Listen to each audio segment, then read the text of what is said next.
श्री गणेशाय नमः, श्री सरस्वत्यै नमः, श्री गुरुभ्यो नमः, श्री मातृपितृभ्यो नमः, श्री कुलदेवताभ्यो नमः. ओम श्री परमात्मने नमः. तर आपला दासबोधाचा अभ्यास सुरू आहे.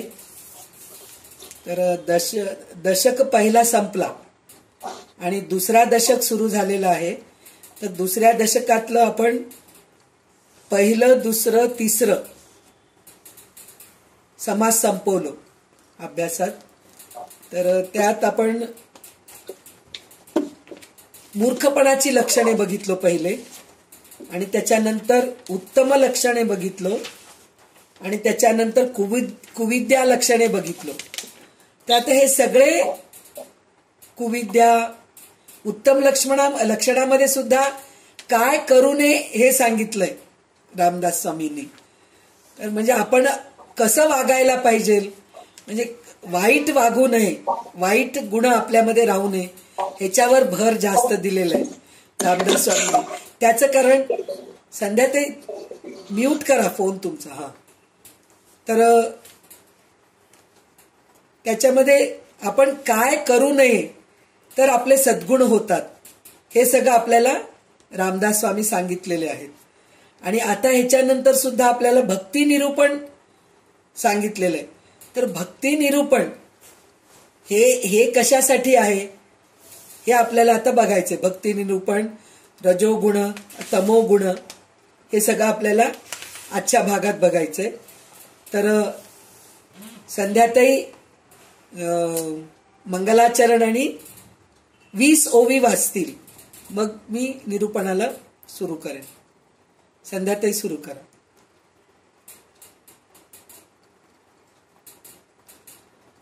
अनम्यूट करा फोन.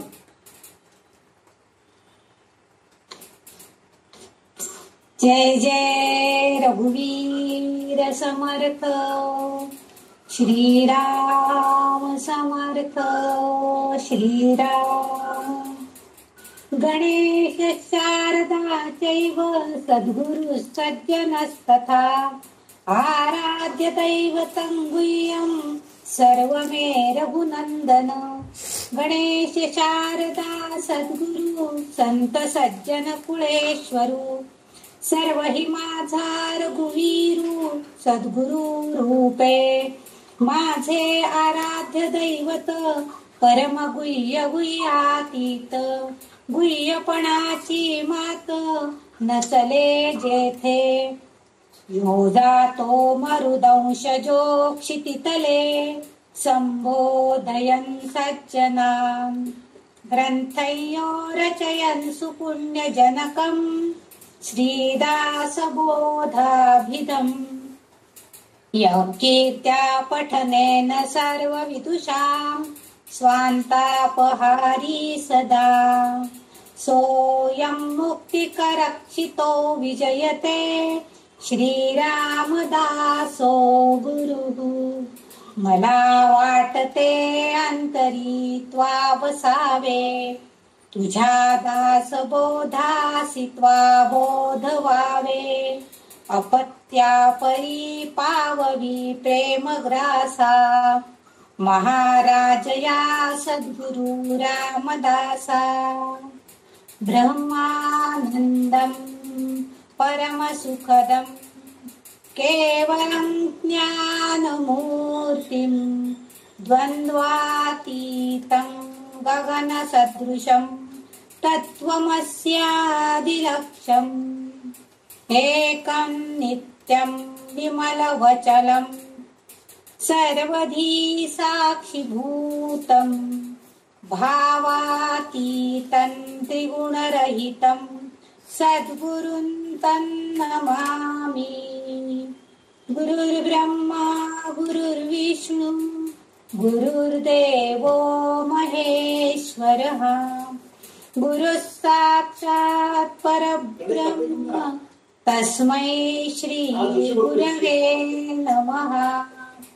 अनेन प्रियतां देवो भगवान् जानकी पतिः, श्रीरामचन्द्रः पूर्वेषां अस्माकं कुलदैवतम् श्रोता वक्ता श्रीराम समर्थ जय जय रघुवीर समर्थ तुका सारिखे पूर्ण वैराग्य ज्याचे वशिष्ठा परिज्ञान योगेश्वराचे कवी वाल्मिका सारिखा मान्य ऐसा नमस्कार माझा सद्गुरु रामदासा नमस्कार माझा सद्गुरु रामदासा. समास चौथा ग्रंथराज राजभोत. समास 4. दशक 2. भक्ती निरूपण नाम श्रीराम समर्थ. श्रीराम नाना सुकृतांचे फळ तो हा नरदेह केवळ त्याही मध्ये भाग्य सफळ तरीच सन्मार्ग लागे श्रीराम. नरदेही विशेष ब्राह्मण त्याही वरी संध्या स्नान सद्वासना भगवत भजन घडे पूर्व पुण्ये श्रीराम. भगवत भक्ती हे उत्तम त्याही वरी सत्समागम काळ सार्थक हाची परम लाभ जाणावा श्रीराम. प्रेम प्रीतीचा सद्भाव आणि भक्तांचा समुदाव हरिकथा महोत्सव तेने प्रेमा दुणावे श्रीराम. नरदेही आलिया एक काही करावे सार्थक जेणे पाविजे परलोक परम दुर्लभ जो श्रीराम. विधियुक्त ब्रह्मकर्म अथवा दया दान धर्म अथवा करणे सुगम भजन भगवंताचे श्रीराम.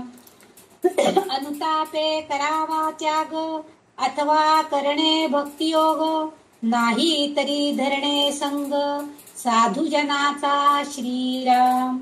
नाना शास्त्रे धांडोळावी अथवा तीर्थे तरी करावी अथवा पुरश्चरणे बरवी पापक्षया कारणे श्रीराम. अथवा कीजे परोपकार अथवा ज्ञानाचा विचार निरूपणी सारासार विवेक करणे श्रीराम. पाळावी वेदांची आज्ञा कर्मकांड उपासना जेणे होईजे ज्ञाना अधिकार पात्र श्रीराम. काया वाचा आणि मने पत्रे पुष्पे फळे जीवने काही तरी एका भजने सार्थक करावे श्रीराम. जन्मा आलियाचे फळ काही करावे सफळ ऐसे न करिता निर्फळ भूमिभार होये श्रीराम.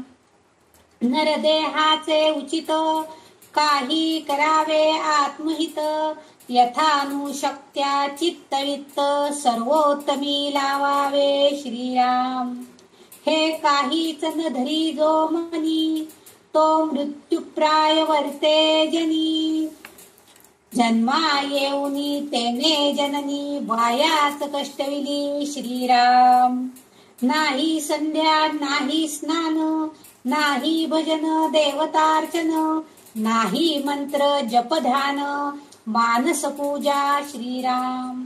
नाही भक्ती नाही प्रेम नाही निष्ठा नाही नेम नाही देव नाही धर्म अतित अभ्यागत श्रीराम.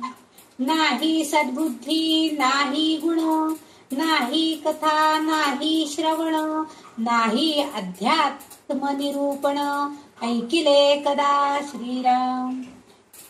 नाही भल्यांची संगती नाही शुद्ध चित्तवृत्ती नाही कैवल्याची प्राप्ती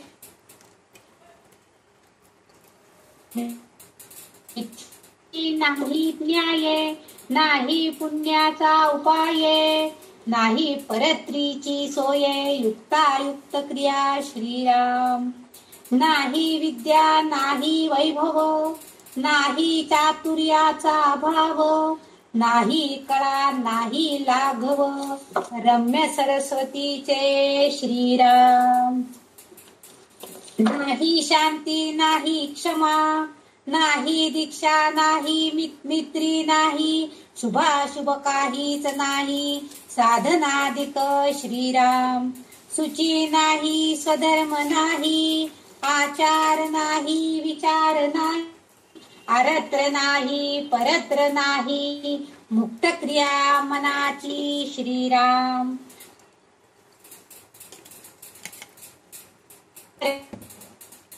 भाग्य नाही योग नाही धारिष्ट नाही काहीच नाही पाहता श्रीराम. उपरती नाही त्याग नाही समता नाही लक्षण नाही आदर नाही प्रीती नाही परमेश्वराची श्रीराम. परमगुणाचा संतोष नाही परोपकारे सुख नाही हरिभक्तीचा लेश नाही अंतर्यामी श्रीराम. ऐसे प्रकारीचे पाहता जन ते जितची प्रेता समान त्यासी न करावे भाषण पवित्र जनी श्रीराम. पुण्य सामग्री पुरती तयासीच घडे भगवत भक्ती जे जे जैसे करीती ते पावती तैसेची श्रीराम. इति श्री दासबोधे गुरु शिष्य संवादे भक्ती निरूपण नाम समास चतुर्थ.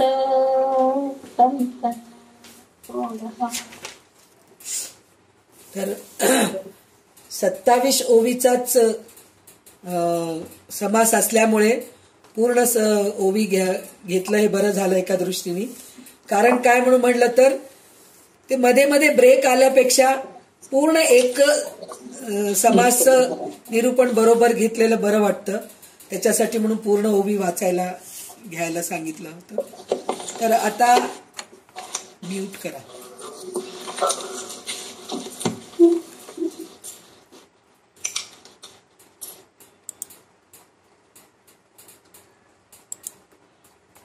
हा, तर आपल्याला आता भक्ती निरूपण म्हणजे काय हे आपल्याला रामदास स्वामींनी सांगितलेलं आहे. खरं तर भक्तीमध्ये काय करायला पाहिजे हे सांगितलं तर माणसांच्या डोक्यात शिरत नाही. कोणतीही गोष्ट करायला पाहिजे म्हणून म्हणलं तर त्या गोष्टीकडे माणसं जात नाहीत. पण काय करू नको म्हणून म्हणलं तर थोडं तरी डोक्यात शिरतं. ह्या युक्तीने रामदास स्वामींनी काय करू नये हेच जास्त सांगितलेलं आहे.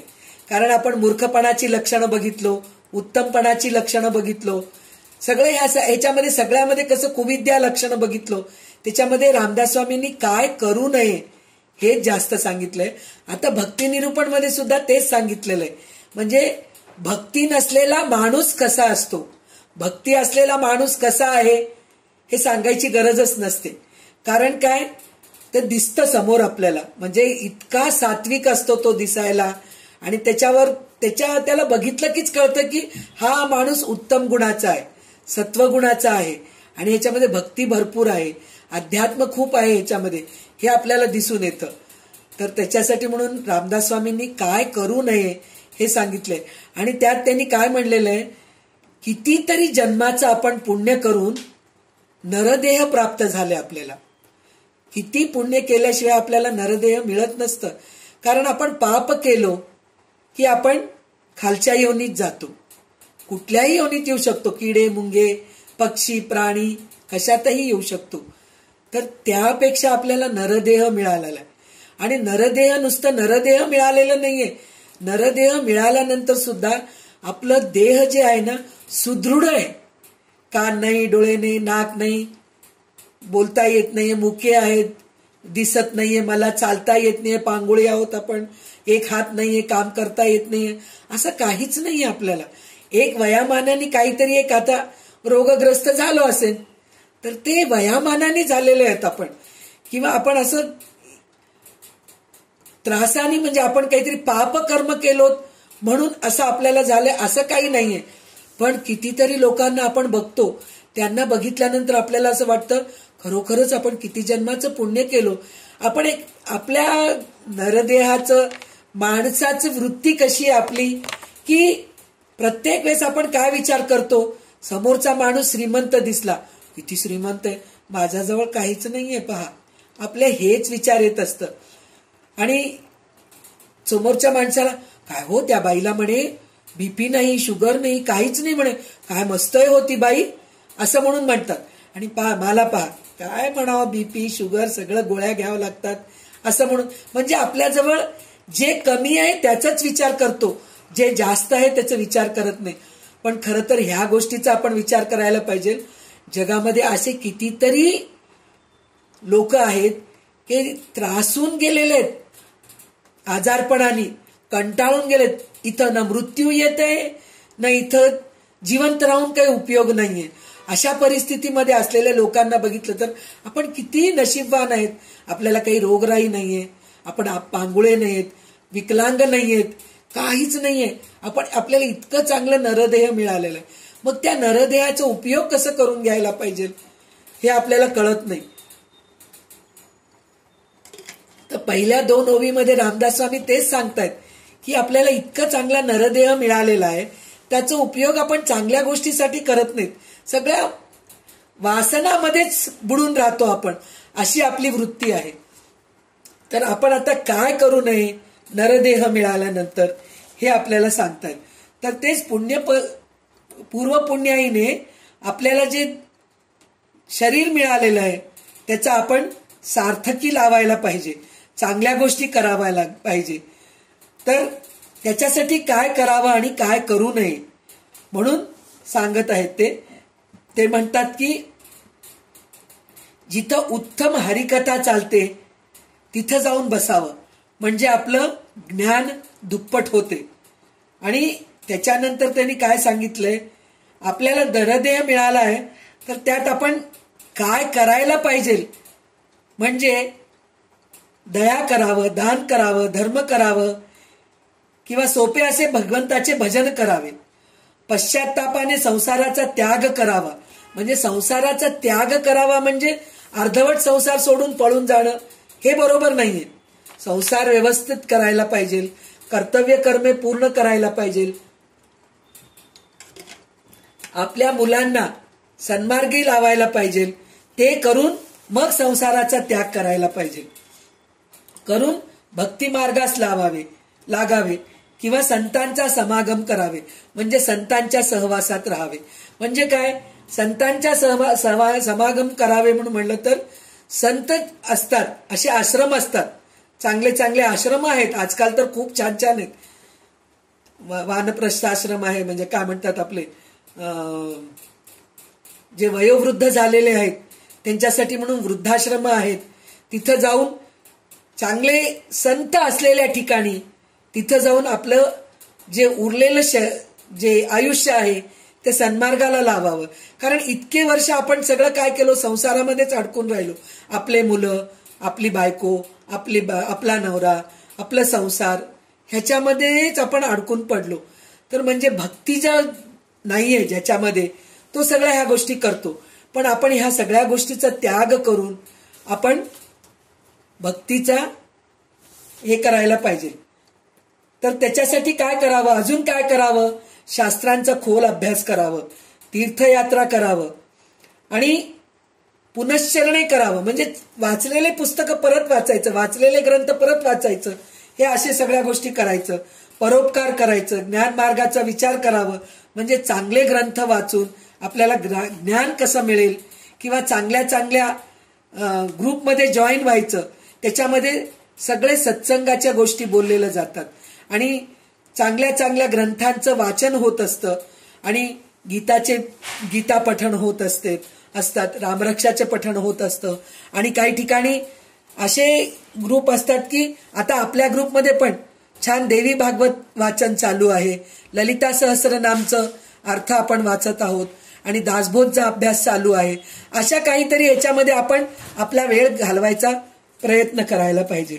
तर त्याच्यासाठी म्हणून चांगल्या लोकांच्या सहवासात राहायला पाहिजे म्हणून सांगतायत.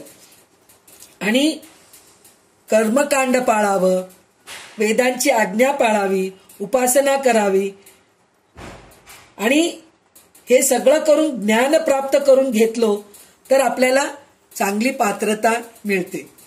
आणि कायेने, वाचेने, मनाने, तसेच पान, फूल, फळ यापैकी कशाने तरी भगवंताची पूजा करावी. तर आता पान, फूल, फळ ह्याच्याने आपण पूजा करतो, पण एखाद्या दिवशी आपल्याला जमलं नाही तर मनाने आणि वाचेने म्हणजे कसं, स्तोत्र पठण करून.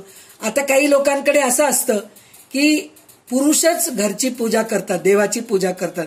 काही लोकांकडे असे असतात की पुरुषांना देवधर्म करण्याचा कंटाळा येतो, त्यांचं सत्कर्म करायचं मार्ग वेगळे आहेत त्यांचे. तर त्यांच्या घरामध्ये स्त्रीच पूजा करत असतात. तर तसंही केलं तरी चालेल. जर आपल्याला पूजा करायला नाही मिळत आहे, आपण तुळशीची पूजा करूया. नाही म्हणलं एखाद्या श्रीकृष्णाची मूर्ती घेऊन त्याचे अभिषेक करून त्याचं तीर्थ घेऊया. नाही जमलं तर स्तोत्र पठण करूया. तेही जमलं नाही तर डोळे झाकून आपलं मानस पूजा आहेच आहे, हे करायला पाहिजे. तर हे सगळं केल्याने काय होतं, आपलं जीवन सार्थक होतं.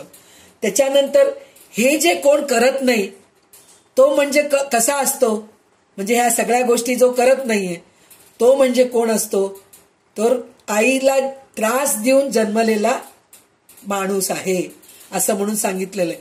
म्हणजे आईला 9 महिने पोटात, आईच्या पोटात 9 महिने राहतो आणि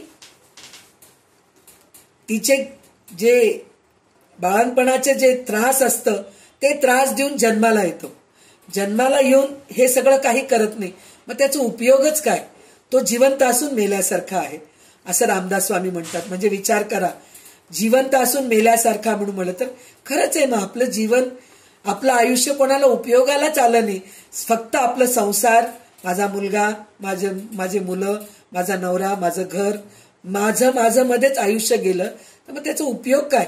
सन्मार्गी लागायला पाहिजे, सत्कर्म करायला पाहिजे, दुसऱ्यांच्या उपयोगी यायला पाहिजे, चांगले चांगले ग्रंथ वाचायला पाहिजे.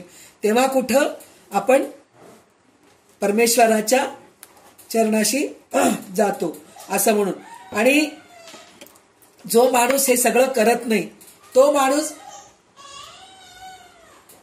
भूमीला भार होतो असं म्हणून म्हणतायत. तर त्याच्यासाठी म्हणून आपण सगळ्या चांगल्या गोष्टी करायला पाहिजे हे सांगतायत. तर ह्याच्यानंतर काय म्हणतायत रामदास स्वामी, जो भूमीला भार आहे तो माणूस कसा असतो, म्हणजे जन्मून उपयोगाचा नाही येतो तो माणूस कसा असतो. म्हणजे तो स्नान संध्या करत नाही, भजन, देवपूजा, मंत्र, जप, ध्यान, मानसपूजा यापैकी काहीच करत नाही. आणि त्याच्या मनामध्ये अतिथीला आदर करत नाही, तो देवधर्म करत नाही, नेमनिष्ठा करत नाही, भक्ती नाहीये त्याच्यामध्ये, प्रेम नाहीये, असा तो आहे. आणि तो हरिकथा श्रवण करत नाही, अध्यात्म निरूपण ऐकत नाही तो कधीच. असा जो माणूस आहे तो भूमीला भारच आहे. भूमीला भार म्हणजे आपण म्हणतो ना, एक म्हणजे हे मी एकदम काय म्हणतात शेवटचं असं बोलतीये, म्हणतात ना उचला उचला. प्रेतात्मा जेव्हा असतो पृथ्वीवरते तर सगळेजणी म्हणतात पटपट उचला त्याला, भूमीला भार होतोय म्हणून म्हणतो. तसं ती परिस्थिती असती, म्हणजे हे सगळे गुण ज्याच्यामध्ये नाहीयेत तो तसाच असतो, म्हणजे त्याच्यामध्ये काहीही नाहीये, तो भूमीला भार झालेलाच आहे असं म्हणून सांगतात ते. तर त्याच्यानंतर ज्याच्यामध्ये क्षमा करायची वृत्ती नाहीये, शांती नाहीये, तो कोणचे व्रत करत नाही, मित्रमैत्रिणी नाहीयेत त्याला, शुभ अशुभ याचा विवेक नाहीये त्याला, साधना यापैकी काहीच नाहीये, तो सुद्धा भूमीला भारच आहे. पवित्र, स्वधर्माचरण, सदाचार, सद्विचार, इहलोक परलोक ह्याच्यापैकी काहीच नाहीये, तो सुद्धा तो भूमीला भारच आहे. आणि ज्याच्यामध्ये ज्ञान नाहीये, उपासना करत नाहीये तो, मग त्याला वैराग्य कुठून येणार. मग वैराग्य आलाच नाही तर मग तो उपयोगाचाच काय. वैराग्य येणं हे सगळ्यात महत्वाची गोष्ट आहे. तर त्याच्यासाठी म्हणून आपल्याला ह्या सगळ्या गोष्टी करायला पाहिजे, तेव्हा कुठं आपण भक्ती काय हे कळतं आपल्याला. त्याच्यानंतर त्याच्यामध्ये विरक्ती, त्याग, समता, उत्तम लक्षणे आणि परमेश्वराबद्दल आदर किंवा प्रेम हे काहीच नाहीये, तो सुद्धा भूमीला भारच आहे. अशी अपवित्र माणसे आपण टाळावे, म्हणजे अशा लोकांकडे आपण जाऊ नये. आपल्याला सांगतायत रामदास स्वामी की असे लोक म्हणजे जिवंत असून मेल्यासारखे आहेत, त्यांच्याजवळ जाऊन आपल्याला काही उपयोग नाहीये. असल्या माणसाची मैत्री करणं किंवा त्याच्या सहवासात राहणं किंवा त्यांच्याजवळ जाणं यापैकी आपण काहीच करू नये असे म्हणून सांगतायत. आता ह्याच्यानंतर इथं 3 गुणांचे वर्णन केलेले आहेत. म्हणजे माणूस पुढच्या जे समास आहेत, पुढचे समाज जे आहेत त्याच्यामध्ये काय सांगितलेले आहेत, आपण जसं आपण नरदेह जे आहे, नरदेह काय आपल्या सृष्टीमध्ये सुद्धा त्रिगुण आहेत, सत्व रज तम हे 3 गुण आहेत. तर नरदेहामध्ये सुद्धा 3 गुण आहेत. तर ते 3 गुण काय आहेत हे आपल्याला पुढच्या समासामध्ये रामदास स्वामी सांगत आहेत. आणि गीतेमध्ये आपण हे सगळं वाचलेले आहोत. तर त्याच्यामध्ये कसं 16वा अध्याय, 17वा अध्याय, 14वा अध्याय ह्याच्यापासूनच आपल्याला हळूहळू कळत गेलेलं आहे की त्रिगुण म्हणजे काय आहे. तर त्याच्यामध्ये आपल्याला थोडे अवघड केलं, कारण काय ते संस्कृतमध्ये होतं, त्याच्यामधून आपण त्याच्यातलं निरूपण करत गेलोत आपण. पण त्याच्यापेक्षा इथं आपल्याला रामदास स्वामी सोप्या भाषेमध्ये इतकं सुंदर समजून सांगितलेत की रजोगुण म्हणजे कसं असतं, तमोगुण म्हणजे कसं असतं, आणि रजोगुण माणूस शेवटी काय होतो, तमोगुण माणूस शेवटी काय होतो, आणि सत्वगुणाचा माणसाचा किती चांगला अंत होतो, हे सगळं आपल्याला रामदास स्वामी सांगत आहेत. तर आता आपल्याला पुढचे 20 श्लोक, संध्या ते ह्याच्यात 40 ओवी आहेत, तर 20 श्लोकांचा आपण घेऊया.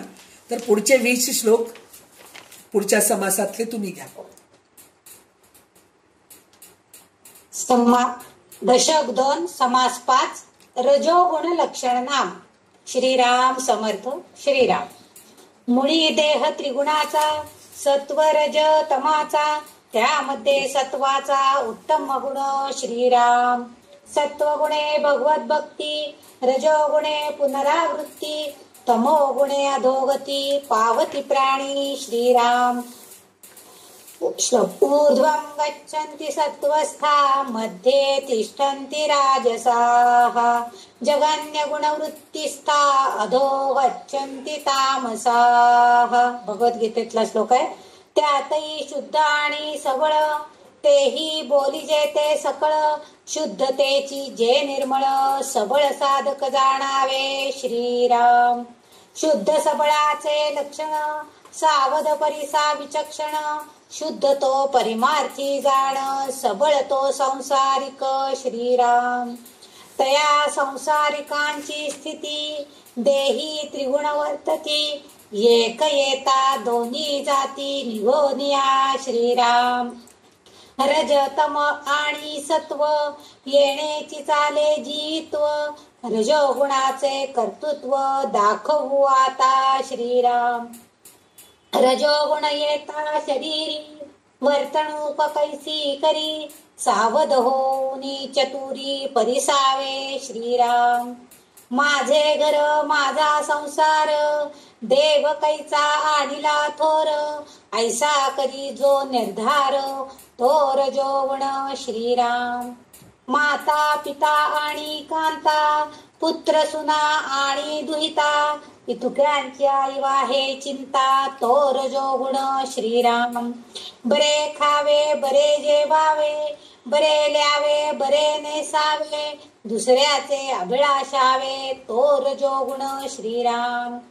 कैचा धर्म कैचे दान, कैचा जप कैचे ध्यान, विचारिना पाप पुण्य, तो रजोगुण श्रीराम.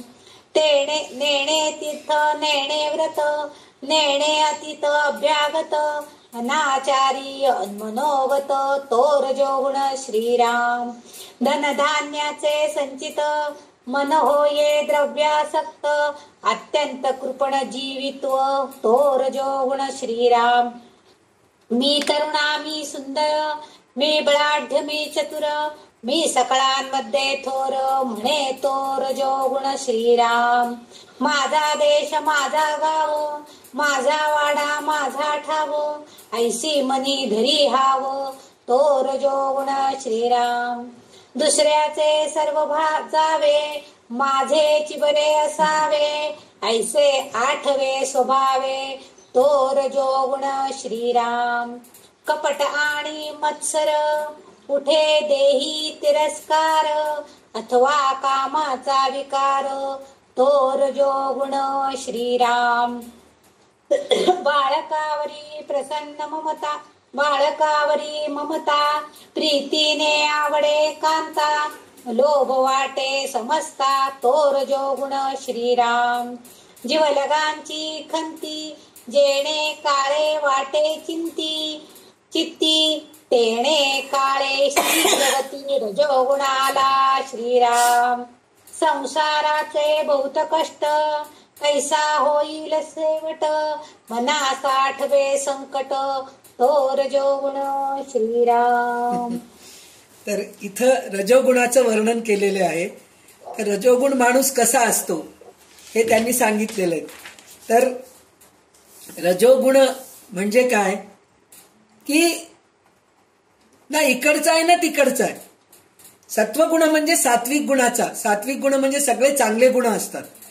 आणि तमोगुण म्हणजे काय एकदम वाईट असतो, त्याच्यामध्ये काहीच चांगले गुण नसतात.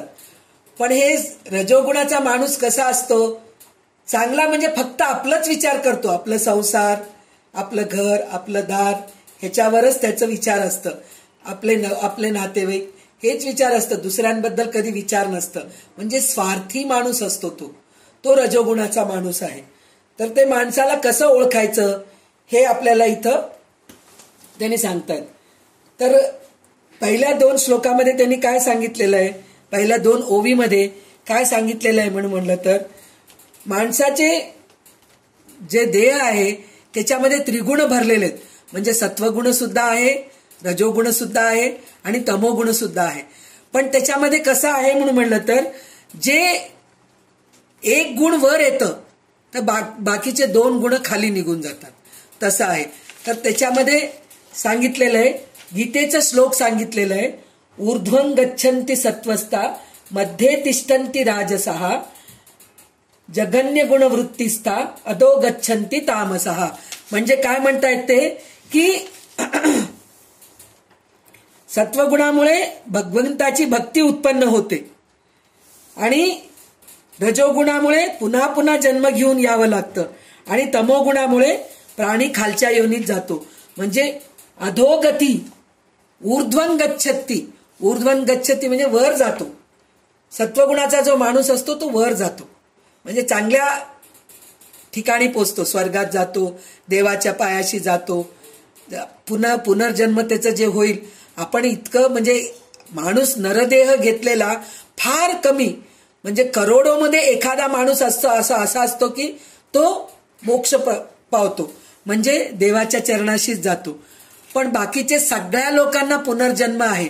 पण पुनर्जन्म जरी मिळाला तरी चांगल्या संस्कारी लोकांच्या घरी जन्म मिळेल किंवा संतांच्या घरी जन्म मिळेल किंवा त्याला जास्त कष्ट होणार नाही, चांगल्या सत्संगाबरोबर राहू शकतो, अशा ठिकाणी त्याचा जन्म होतो. म्हणजे ऊर्ध्वं गच्छन्ति सत्वस्था म्हणजे तो चांगल्या वरच्या पातळीवर जातो. मध्ये तिष्ठन्ति राजसः हे रजोगुण. आता आपण ज्या रजोगुणाचा अभ्यास करत आहोत तो मध्ये असतो, त्रिशंकू सारखा, ना इकडं ना वर जात नाही ना खाली जात नाही, त्याचं पुनर्जन्म होतच राहतं. परत परत जन्मतो, परत कर्म करतो, परत जन्मतो, परत कर्म करतो, हे चालूच असतं. पण तमोगुणी माणूस कसा असतो, अधोगच्छन्ति म्हणजे अधोगतीला जातो. अधोगतीला जातो म्हणजे काय, तो दुसऱ्या योनीमध्ये जातो, मनुष्य योनीत येत नाही त्याचा जन्म. त्याचा जन्म कशात येतो, प्राणी, किडा, मुंगी ह्या सगळ्या गोष्टीमध्ये त्याचा जन्म येतो. तर हे आता आपल्याला रजोगुण पण आपल्याला नकोय, तमोगुण तर नकोय. आणि आपल्यापैकी मला असं वाटतं काय, खात्रीने मी सांगते की आपल्या ग्रुपमध्ये किंवा जे कोणी असे चांगले चांगले ग्रंथ वाचतात, चांगल्या चांगल्या गोष्टीचा अभ्यास करतात, ज्ञान प्राप्त करतात, त्यांना थोडा थोडा वैराग्य मिळत राहतो, येत असतो, स्वभाव बनतो, वैराग्याचा स्वभाव बनतो त्यांचा, आणि त्याच्यामुळे त्यांचं तमोगुण नष्ट होऊन जातं. पण थोडं आपण रजोगुणी आहोत, तर ते रजोगुण सुद्धा काय आहे हे जर आपल्याला कळालं तर त्याचा पण आपण त्याग करू शकतो. म्हणून आपल्याला रामदास स्वामींनी रजोगुण काय आहे हे पहिले सांगितले. कारण रामदास स्वामींना माहित आहे हे ग्रंथ जे वाचायला घेतेत ते तमोगुणी नाहीयेत, हे माहित आहे. म्हणून रामदास स्वामींनी काय केलेलं आहे, पहिले रजोगुणच सांगितलेले आहेत त्यांनी. रजोगुण कशाला सांगितलेत की रजोगुण जर आपण त्याचा त्याग केलो तर आपण सत्वगुणाला जातो. म्हणून रामदास स्वामींनी पहिले रजोगुणच घेतलेले आहेत आपल्याला. तर रजोगुण काय काय आहे हे आपल्याला कळतं. शबल हे शब्द खूप वापरलेले याच्यामध्ये. शबल म्हणजे अशुद्ध किंवा मिसळ, दोन बुद्धीचा, म्हणजे हे करू का ते करू का, कन्फ्यूज होत असतो, म्हणजे त्याला कळत नाही काय करावं, हे कळत नाही, त्याला सुद्धा शबल म्हणतात. शबल म्हणजे अशुद्ध वृत्तीचा आणि शुद्ध वृत्तीचा असा आहे, भेद आहे. तो सगळा सांगणार आहेत, म्हणजे ते सगळं आपल्याला सांगणार आहेत म्हणून म्हणत आहेत. शबल म्हणजे बाधक असतं, म्हणजे आपण इथं का तिथं ह्याच्यामध्ये असतो, म्हणून आपल्यामध्ये ती शबल वृत्ती राहू नये म्हणून म्हणतायत ते. त्याच्यानंतर काय म्हणतायत ते की शरीरामध्ये रजोगुण काय आहे ते आपण ऐकावं म्हणून सांगतायत. तर मी आता सांगितले ना, माझे घर माझा संसार, तोच रजोगुणी असतो. त्याला देव श्रेष्ठ वाटत नाही, फक्त माझा संसार श्रेष्ठ. आणि त्याला काय वाटतं, जे काही कर्म करतोय मी आणि जे काही मला मिळतंय, पुण्याचे फळं सगळे जे मिळतंयत मला, ते सगळं मी केल्यामुळेच मिळतंय असं त्याला वाटतंय. पण नाही, देवाची कृपा असल्याशिवाय होत नाही.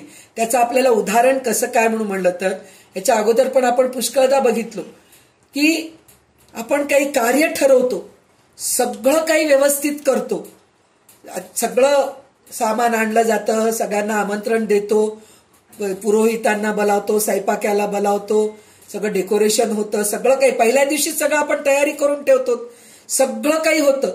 सगळं काही झाल्यानंतर छान आपण मंडप पण घातलेला असतो, पाऊस पडू नये, पाऊस पडला तरी त्रास होतोय, त्याच्यासाठी आपण छान वॉटरप्रूफ म्हणजे पाणी आत न यायसारखं सुद्धा आपण मंडप घालून ठेवतो, सगळं करतो. पण देवाची इच्छा तिथं नाहीये आपल्याला. तर त्यावेळेस इतका जोराचा पाऊस पडतो, इतक्या जोराचा पाऊस पडतो, ते मंडप सुद्धा खाली पडून जातं. म्हणजे माणसं तिथं थांबू शकत नाहीत. म्हणजे तिथं काय आहे, मी करतो हे अहंकार नाहीये, तिथं भगवंताची इच्छा असल्याशिवाय ते कार्य पूर्ण होत नाही. अजून एक गोष्ट असतं, आपल्याजवळ पैसा नसतं, काही नसतं, माणूस बळ नसतं, काही नसतं, फक्त आपलं दृढ संकल्प असतं की आपल्याला हे कार्य करायचंय. तर देवा तूच आहेस, तूच मला पुढे घेऊन जा, तूच मला वाट दाखव, तुझ्यामुळेच सगळ्या गोष्टी होत आहेत, तूच मला काहीतरी वाट दाखव, असं म्हणून जर आपण भगवंताची प्रार्थना करून जर आपण कार्य सुरू केलो तर न म्हणून घेता माणसं मिळतात आपल्याला. म्हणजे माणूस बळ मिळतं पहिले, त्याच्यानंतर माणूस बळ मिळाल्यानंतर धनरूपाने सुद्धा आपल्याला मदत होते. मग धनरूपाने मदत झाल्यानंतर आपण सगळं कार्य उभा करू शकतो. इतका निर्विघ्नपणे पार पडतो की तिथे देवाची इच्छा असते, कारण आपण देवावर टाकलेलं आहे ते कार्य. देवा तू करून घे माझ्याकडून, म्हणून आपण देवावर हे सगळं टाकलेलं असतो. तर हे रजोगुण माणसामध्ये ही वृत्ती नसते, म्हणून तो सगळं मी मी मी मी म्हणत असतो. तेवढंच नसतं, त्याचं फक्त काय असतं, मी चांगलं खावं, मी चांगलं जेवावं, माझ्या अंगावर चांगले कपडे राहावं, एवढंच त्याचं विचार असतं. दुसऱ्यांना दान धर्म करावं हे त्याचं विचार नसतं. त्याच्यानंतर मीच खूप शक्तिवान आहे आणि मीच सुंदर आहे, मीच तरुण आहे, मीच थोर आहे, असं तो रजोगुणी माणूस समजतो. आणि प्रत्येक गोष्ट मी जिथं राहतो तेच चांगलंय, माझंच घर चांगलंय, माझाच वाडा चांगलाय, माझेच एरिया चांगलंय, तुमचं एरिया चांगलं नाही, माझं गाव चांगलंय. म्हणजे इथपर्यंत तो पोचलेला असतो की सगळं मी जे करतोय, मी जिथं राहतोय तेच चांगलंय, बाकी कोणाचं चांगलं नाहीये असं म्हणून असतं. आणि खरं तर तमोगुणामध्ये ही वृत्ती आहे, पण रामदास स्वामी ह्याच्या रजोगुणामध्ये हे वृत्ती पण सांगितलेलं आहे की दुसऱ्यांचं सगळं नाहीसं व्हावं, माझ्याच जवळ सगळं राहावं. ही वृत्ती सुद्धा रजोगुण आहे. मी असं म्हणत होते की हे गुण तमोगुणामध्ये येतं, पण नाही, हे रजोगुणामध्ये, रजोगुणाचे असलेल्या लोकांमध्ये सुद्धा ही वृत्ती असते की दुसऱ्यांचं वाईट व्हावं, फक्त माझंच चांगलं व्हावं, दुसऱ्यांना काही चांगलं मिळू नये. त्याच्यामध्ये काय असतं, आपण कुठल्या तरी एका ह्याच्यामध्ये स्पर्धेमध्ये भाग घेतो, तर त्यावेळेस स्पर्धेमध्ये भाग घेतला तेव्हा मीच फर्स्ट यावं, माझाच पहिला नंबर यावं, माझाच पहिला क्रमांक यावं, दुसऱ्यांचं कोणाचं येऊ नये, ही वृत्ती असते. तर हे सुद्धा रजोगुण आहे म्हणून सांगितलेले. आणि दुसऱ्यांना तुच्छ समजणं हे सुद्धा रजोगुण आहे म्हणून सांगितलंय. आणि जे थोडक्या गोष्टीसाठी दुःख करतात आणि थोडक्या गोष्टीसाठी आनंद, अतिशय आनंद मानतात, ते सुद्धा रजोगुणी आहे म्हणून म्हणतात. त्याच्यानंतर संसारामध्ये फार कष्ट आहे, तो शेवटपर्यंत कसा जाईल ह्याचं चिंता करतात. म्हणजे थोड्या वेळेला आपल्याला काय होतो, काही गोष्टीचा आपल्याला कमतरता असते आपल्या संसारामध्ये, तर त्या कमतरताचा विचार करूनच आपण कष्ट करत राहतो. आम्हाला आत्ताच हे कमी आहे, पुढे जाऊन कसं होईल, ह्या गोष्टीचं जे काळजी करतो ना, तो सुद्धा रजोगुणीच आहे म्हणून सांगतायत. तर आता आपल्याला पुढचे 20 श्लोक, पुढचे 20 ओवी संध्याताई वाचतील आणि त्याच्यानंतर आपण त्याचा अर्थ बघूया. श्रीराम समर्थ. श्रीराम. का मागे जे जे भोगिले, ते ते मनी आठवले, दुःख अत्यंत वाटले, तो रजोगुण श्रीराम. वैभव देखो निदृष्टी, आवडी उपजली पोटी, आशा गुणे हिंपुटी, करी तो रजोगुण श्रीराम. जे जे दृष्टी पडिले, ते ते मने मागितले, लभ्य नसता दुःख झाले, तो रजोगुण श्रीराम. विनोदार्थी भरे मन, शृंगारिक करी गायन, राग रंग तान मान, तो रजोगुण श्रीराम. टवाळी ढवाळी निंदा, सांगणे घडे वेवादा, हास्य विनोद करी सर्वदा, तो रजोगुण श्रीराम. आळस उठे प्रबळ, कर्मणुकेचा नाना खेळ, का उपभोगाचे गोंधळ, तो रजोगुण श्रीराम. कळावंत बहुरूपी, नटावलोकी साक्षपी, नाना खेळी दान अर्पी, तो रजोगुण श्रीराम. उन्मत्त द्रव्यावरी अतिप्रीती, ग्रामज्जा ठवे चित्ती, आवडे नीचाची संगती, तो रजोगुण श्रीराम. तस्कर विद्या जीवी उठे, परज्ञू न बोलावे वाटे, नित्य नेमास मन विटे, तो रजोगुण श्रीराम. देव कारणी लाजाळू, उदारा लागी कष्टाळू, प्रपंची जो स्नेहाळू, तो रजोगुण श्रीराम. गोडग्रासी आळके पण, अत्यादे पिंड पोषण, रजोगुणे उपोषण, केले नवचे श्रीराम. शृंगारिकते आवडे, भक्ती वैराग्य नावडे, कळा लागवी पवाडे, तो रजोगुण श्रीराम. नेणोनिया परमात्मा, सकळ पदार्थी प्रेमा, बळात्कारे घाली जन्मा, तो रजोगुण श्रीराम. असो ऐसा रजोगुण, लोभे दावी जन्म मरण, प्रपंची जो सबळ जाण, दारुण दुःख भोगवी श्रीराम.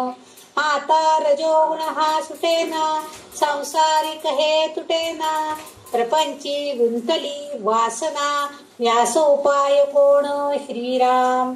उपाये एक भगवत भक्ती, जरी ना ठाके ना विरक्ती, तरी यथानुशक्ती भजन करावे श्रीराम. काया वाचा आणि मने, पत्रे पुष्पे फळे जीवने, ईश्वरी अर्पून या मने, सार्थक करावे श्रीराम. यथानुशक्ती दान पुण्य, परी भगवंती अनन्य, सुख दुःखे परिचिंतन, देवाचे करावे श्रीराम. आदि अंती एक देव मध्ये चिलाविली माव म्हणून या पूर्ण भाव भगवंती असावा श्रीराम ऐसा सबळ रजोगुण संक्षेपे केले कथन आता शुद्ध तो तू जाण परमार्थिक श्रीराम त्याचे ओळखीचे चिन्ह सत्वगुणी असे जाण तो रजोगुण परिपूर्ण भजन मूळ श्रीराम ऐसा रजोगुण बोलिला श्रोती मने अनुमानिला आता पुढे परिसीला पाहिजे तमोगुण श्रीराम इति श्री दासबोधे गुरु शिष्य संवादे रजोगुण लक्षण नाम समास पंचम संपन्न. तर आता ह्याच्यामध्ये काय सांगितलंय, दुसऱ्यांचं वैभव पाहून मला पण असं राहावं हे मनामध्ये सुद्धा विचार येऊ नये. मनामध्ये जरी विचार आलं तरी तो रजोगुणीच आहे. तर हे रजोगुण टाकायला पाहिजे. म्हणजे आपल्याला बघा कुठेतरी जातो आपण, चांगलं घर बघितलं, असं घर आपल्याला राहायला पाहिजे पहा, असं जर विचार आलं तर ते सुद्धा रजोगुण आहे. ते हे तर घराबद्दल आहे.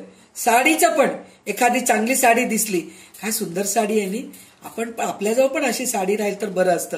पैठणी आहे, बनारसी आहे, कंचीची साडी आहे, ह्या सगळ्या गोष्टी आपण पाहून विचार करतो. तर ह्याच्यावर एक छोटंसं दृष्टांत मी ऐकलेलं आहे, तर मी ते सांगते तुम्हाला. म्हणजे कशी वृत्ती राहू नये, रजोगुण आपल्यामध्ये राहू नये, ह्याच्यावर ते एक छोटंसं गोष्ट आहे. तर एक गरीब ब्राह्मण आणि त्याची बायको आणि त्याची मुलगी असे 3 जणी तीर्थयात्राला जात असतात. तीर्थयात्राला जात असतात. तर आता आपल्याला तीर्थयात्रा म्हणून म्हणलं तर फ्लाईटनी जातो, ट्रेननी जातो, बसनी जातो, किंवा आपण स्वतःच आपण एखादं गाडी करून घेऊन जातो, त्याला आपण तीर्थयात्रा म्हणतो. पण पहिल्या काळात तसं नव्हतं. पहिल्या काळात पायी जात होते तीर्थयात्रेला. तर ते 3 जणी पायी तीर्थयात्रेला जात असतात. जात असताना रस्त्यामध्ये एका ठिकाणी, आणि त्या काळामध्ये नवरा बायको बरोबर चालत नव्हते. नवरा पुढे चालायचा, त्याच्या मागे बायको चालायची, त्याच्यानंतर मुलं चालायचे. म्हणजे ती पद्धत होती. म्हणजे नवरा रस्ता दाखवायचा, आता गळ्यात हात घालून जातात, त्याचं काही अर्थच नाहीये. आणि आता तर चालत जायचं प्रश्नच येत नाहीये. प्रत्येकाकडे कार असतं, प्रत्येकाकडे गाडी आहे, सगळे एकमेकांच्या बरोबरच जात असतात. तर त्या काळात तसं नव्हतं. तर नवरा पहिले जायचा, त्याच्या मागे बायको जायची, त्यांच्यानंतर मुलं जायचे, असंच ती चालायची. म्हणजे स्पीड पण तसंच राहायचं, त्या चालायचं म्हणून तसं जात होते. तर नवरा पुढे चालत चालत चालत जात असतो. तर त्याला रस्त्यावरती एक सोन्याची बांगडी पडलेली दिसते. सोन्याची बांगडी पडलेली दिसलं की तो म्हणतो हे आपलं नाहीये, आपण उचलायचं नाही. म्हणजे तो सत्वगुणी आहे, चांगल्या गुणाचा माणूस आहे तो. तर तो म्हणतो हे आपण उचलायचं नाहीये. म्हणून तो काय करतो, हळूचकन पायानी त्याच्यावर माती ढकलून देतो. माती ढकलून देऊन तो पुढे निघून जातो. तर ती कशासाठी करतो, तर तो म्हणतो हे तर आपलं नाहीये, पण हे बघून जर माझ्या बायकोच्या मनामध्ये आलं की अरे हे सोन्याचं आपलं नाहीये, ती उचलणार तर नाहीये, पण उचलल्यानंतर पाहिल्यानंतर तिला असं वाटायला नको की हे माझ्याजवळ राहायला पाहिजे होतं, माझ्या नशिबात नाहीये सोन्याची बांगडी, म्हणून असं तिच्या मनामध्ये सुद्धा येऊ नये, ह्या विचाराने तो बिचारा त्याच्यावर माती ढकलतो. ढकलून तो पुढे निघून जातो. तर ती पण चालत चालत येते, तिला पण ते बांगडीत थोडंसंच दिसतं, म्हणजे थोडंसंच सोनं असं दिसतं, पूर्ण बांगडी दिसत नाही. तर ती म्हणती माझी मुलगी माझ्या मागून येतेय, हे बांगडी आहे, हे बांगडीच्या आकारावरून कळतंय. तर ते मुलीला असं वाटायला नको की माझे आई वडील काही माझ्यासाठी काही घेतच नाहीत, साधे बांगड्या घ्यायला त्यांच्याजवळ पैसे नाहीत, तर सोन्याचे कुठून घेतील बिचारे, असं तिच्या मनामध्ये येऊ नये म्हणून ती अजून थोडे माती त्याच्यावर ढकलून देते. पण मुलीचं लक्ष आईकडे असतं. छोटी मुलगी असती, 5-6 वर्षाची मुलगी असती, तर तिचं लक्ष त्यांच्याजवळ जातं. त्यांच्याजवळ गेल्यानंतर मग ते लोक बघती, ती बघून काही म्हणत नाही, म्हणजे भेटतच नाहीत ना ते. मग नंतर दुपार होतं. दुपार झाल्यानंतर ते लोक जेवण्यासाठी म्हणून एका झाडाखाली बसतात. झाडाखाली बसून आपलं जे जेवण आणलंय ते पोळीचं जे बांधलेलं आहे, धोतरामध्ये बांधून घेतलेलं काय डबा आहे काय ते उघडतात आणि जेवायला बसतात. जेवायला बसल्या त्यावेळेस जेवता जेवता छोटी मुलगी 5 वर्षाची 6 वर्षाची मुलगी वडिलांना विचारते की बाबा तुम्ही काहीतरी वस्तूवर ते माती ढकललात, त्याच्यानंतर आई सुद्धा त्याच्यावर माती ढकलली, हे कशासाठी केलात बाबा म्हणून विचारली ती. तर ते म्हणतात की अगं ते जे तिकडे एक सोन्याचं वस्तू होतं, तर मला वाटलं की आईला तुझ्या असं वाटेल की हे माझ्याजवळ नाही असं वाटेल, म्हणून त्याच्यावर मी माती घातलो. तिच्या मनामध्ये ही वृत्ती येऊ नये म्हणून मी त्याच्यावर माती टाकलो. आणि आईला विचारते आई तू पण कशाला टाकलीस.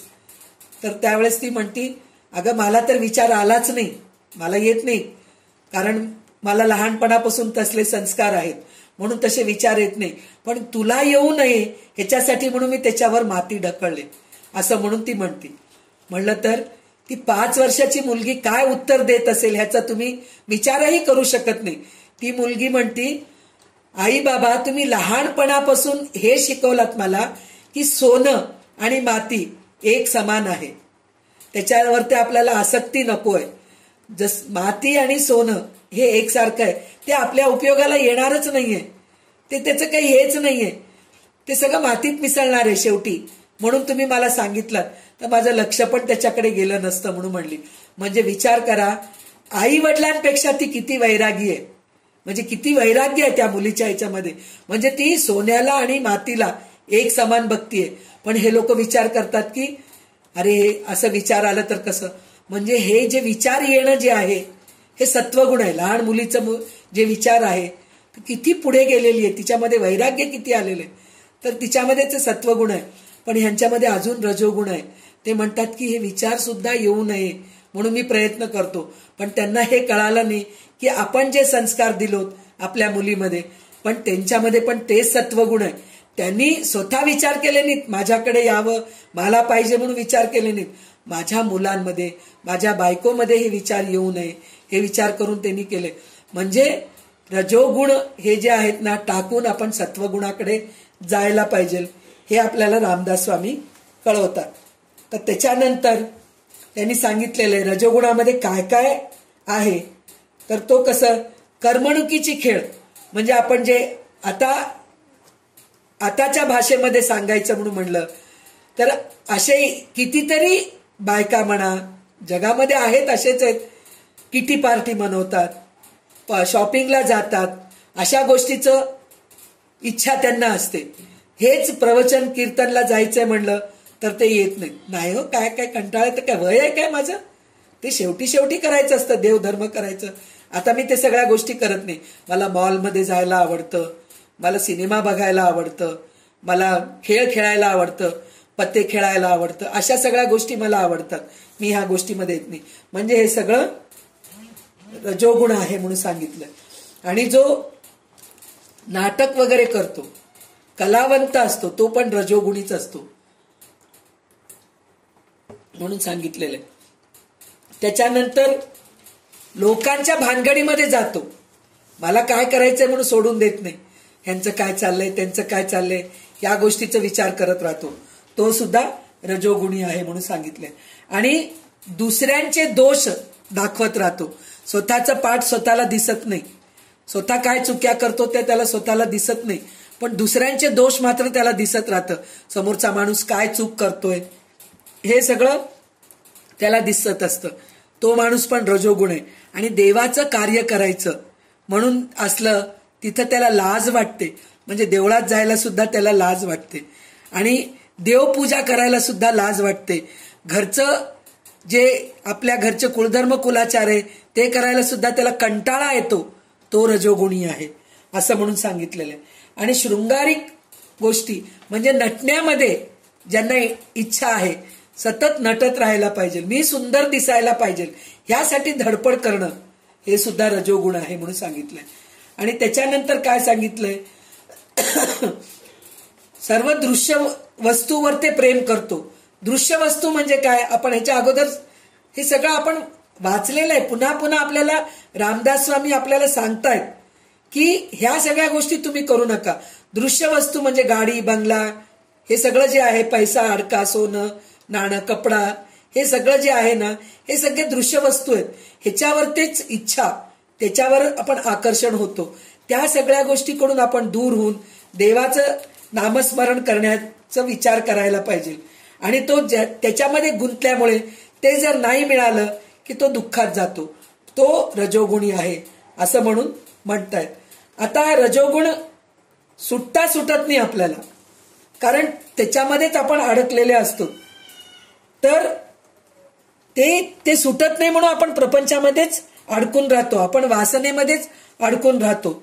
आणि त्याच्यानंतर त्यांनी कसं सांगितलंय, काय केलं तर आपण भगवंतापर्यंत जातो, हे पण थोडं सांगितलेलं आहे. तर त्यांनी काय म्हणतायत, कायेने, वाचेने, मनाने, परत त्यांनी तेच सांगतायत, पाणी, फळ, फूल हे देवाला आपण अर्पण करावं आणि आपल्याला शक्य असेल तेवढं दान करावं. त्याच्यानंतर भगवंतावर ते विश्वास राहावं, म्हणजे माझ्याकडून काही नाही झालं तरी भगवंत माझ्याकडून करून घेतो, ह्या गोष्टीचा विश्वास आपण ठेवायला पाहिजे. त्याच्यानंतर दृश्य विश्वाकडे आकर्षित होऊ नये आपण, म्हणजे दृश्य गोष्टीकडे, जे आपल्याला डोळ्याला दिसत आहे त्या गोष्टीकडे आपण आकर्षित होऊ नये. पूर्ण भगवंतावर ते विश्वास ठेवायला पाहिजे. आणि शबल म्हणजे संमिश्रित, म्हणजे अशुद्ध वृत्ती, म्हणजे मी हे करू का ते करू का, हे आपल्यामध्ये वृत्ती राहू नये. तर रजोगुण परमात्म्याकडे नेणारा असतो हे ध्यानात ठेवावं. म्हणजे आपण रजोगुणी जरी असलो तरी आपण चांगल्या गोष्टीकडे, हे करू का ते करू का जरी विचार केलं तर चांगल्या गोष्टी करावं हे विचार करून आपण भगवंताकडे जातो. आणि रजोगुणाच्या खुणा सत्वगुणामध्ये पण आढळतात, म्हणजे सत्वगुण जे असतात ना त्यांच्यामध्ये पण थोडेसे रजोगुण आढळतात. पण रजोगुणाचे माणसं भगवंतापर्यंत जाऊ शकत नाहीत. सत्वगुणाचा आपल्याला आधार घ्यावं लागतं. पण आपल्याला सत्वगुणाच्या अगोदर पहिले आपल्याला रामदास स्वामी तमोगुण काय आहेत, म्हणजे सत्वगुण म्हणजे सात्विक, म्हणजे चांगले गुण ते आहे. रजोगुण म्हणजे मिश्रित आहे, हे पण असतं, ते चांगले गुण पण असतात, वाईट गुण पण असतात त्याच्यामध्ये. पण तमोगुणी माणूस कसा असतो, सगळं त्याचं वाईटच असतं. तर तमोगुण माणूस कसा आहे ते आपल्याला आता पुढच्या समासामध्ये संध्याताई पहिले वाचून दाखवतील. हे सुद्धा 20-20 श्लोक घेऊया आपण. श्रीराम समर्थ श्रीराम. समास 6 दशक 2 समास 6 तमोगुण लक्षण नाम. श्रीराम समर्थ श्रीराम. मागा बोलिला रजोगुण प्रिये सहित लक्षण. आता ऐका तमोगुण तोही सांगिजेल श्रीराम. संसारी दुःख संबंध प्राप्त होता उठे खेद. का अद्भुताला क्रोध तो तमोगुण श्रीराम. शरीरी क्रोध भरता नोळखे माता पिता. बंधू बहीण कांता ताडी तो तमोगुण श्रीराम. दुसऱ्याचा प्राण घ्यावा आपला आपण स्वये द्यावा. विसरवी जीव भावा तो तमोगुण श्रीराम. भरले क्रोधाचे काविरे पिशाच्या परी वावरे. नाना उपाये नावरे तो तमोगुण श्रीराम. आपला आपण शस्त्रपात पराचा करी घात. ऐसा समय वर्तत तो तमोगुण श्रीराम. डोळा युद्धची पहावे रण पडिले तेथे जावे. ऐसे घेतले जीवे तो तमोगुण श्रीराम. अखंड भ्रांती पडे केला निश्चय बिघडे. अत्यंत निद्रा आवडे तो तमोगुण श्रीराम. क्षुधा जयाची वाढ नेणे कडू अथवा गोड. अत्यंत जोका मूढ तो तमोगुण श्रीराम. प्रीतिपात्र गेले मरणे तया लागी जीव देणे. स्वये आत्महत्या करणे तो तमोगुण श्रीराम. किडा मुंगी आणि श्वापद याचा करू आवडे वध, अत्यंत तो कृपामंद, तो तमो गुण श्रीराम. स्त्री हत्या, बाळ हत्या, द्रव्या लागी ब्रह्महत्या, करू आवडे गोहत्या, तो तमो गुण श्रीराम. मिसाळाचे निर्नेटे, विष घ्यावेसे वाटे, परवध मनी उठे, तो तमो गुण श्रीराम. अंतरी धरुनी कपट, पराचे करी तळपट, सदा मस्त सदा उद्धट, तो तमो गुण श्रीराम. कलह व्हावा ऐसे वाटे, झोंबी घ्यावी ऐसे उठे, अंतरी द्वेष प्रगटे, तो तमो गुण श्रीराम. युद्ध देखावे ऐकावे, स्वये युद्धची करावे, मारावे की मरावे, तो तमो गुण श्रीराम. मत्सरे भक्ती मोडावी, देवाळे बिघडावी, फळती झाडे तोडावी, तो तमो गुण श्रीराम. सत्कर्मे ते नावडती, नाना दोष ते आवडती, पाप भय नाही चित्ती, तो तमो गुण श्रीराम. ब्रह्मवृत्तीचा उच्छेद, जीव मात्रास देणे खेद, करू आवडे अप्रमाद, तो तमो गुण श्रीराम. आग्न प्रळये शस्त्र प्रळये, भूत प्रळये विष प्रळये, मत्सरे करी जीवक्षये, तो तमो गुण श्रीराम. तर आपण मागल्या समासामध्ये आपण रजोगुण बघितलो. आता आपल्याला तमोगुण काय आहे हे आपल्याला सांगतायत. म्हणजे रजोगुणच इतके वाईट आहेत आपण बघितलो. म्हणजे रजोगुणच आपल्यामध्ये राहू नये हे आपल्याला रामदास स्वामी पहिले सांगितलेले आहेत. पण त्याच्यापेक्षाही वाईट तमोगुण आहेत. ते कसे आहेत हे सगळं आपल्याला सांगतायत. तर त्याच्यामध्ये काय आहे, रागाच्या भरामध्ये दुसऱ्यांचा आपण मारामारी करतो, एकदम जाऊन मारायलाच जातो. काहीतरी प्रयत्न करायला पाहिजे की राग, माणूस मीठ खाल्ल्यानंतर थोडं राग येणारच आपल्याला, पण ते राग आलं तरी त्याच्यावरती आपला हे पाहिजे, संयम पाहिजे. राग थांबायला पाहिजे, पण नाही, आपल्याला राग थांबत नाही.